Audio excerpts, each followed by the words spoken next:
Mercury, Venus, Earth, and Mars are small planets made mostly of rock and iron. Farther out, where it's colder, are the giant planets made mostly of gas. But comets originate from a great cloud beyond the planets, almost halfway to the nearest star. Occasionally, one falls in, accelerated by the sun's gravity. Because it's made mostly of ice, a comet begins to evaporate as it approaches the sun. The vapor is blown back by the solar wind, forming the cometary tail.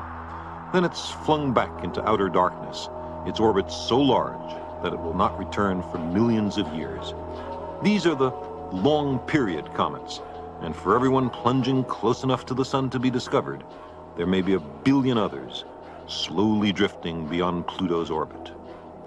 Very rarely, a long-period comet is captured in the inner solar system, becoming a short-period comet.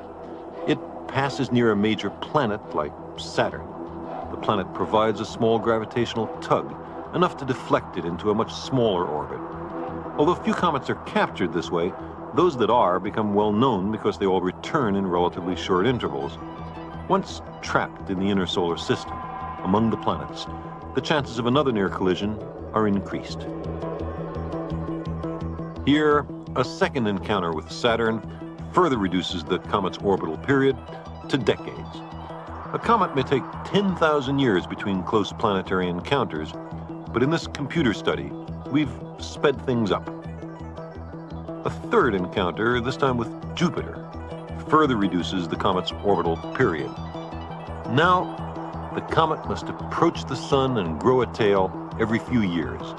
Since the dust and gas in the tail are lost forever to space, the comet must slowly be eroding. Pieces of it break off. Sometimes, as we've seen, they even strike the Earth. In a few thousand years, if a short-period comet hasn't hit a planet, it will have evaporated away almost entirely, leaving sand-sized fragments which become meteors, and its core, which perhaps becomes an asteroid.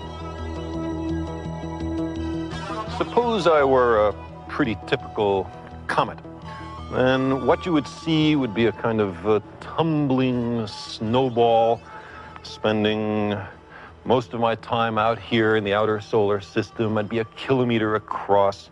I'd be living most of my days in the gloom beyond Saturn, orbiting the sun.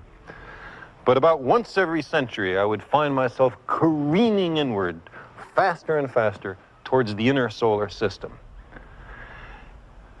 By the time I would cross the orbit of Jupiter on my way to the orbit of Mars, I'd be heating up because I'd be getting closer to the sun.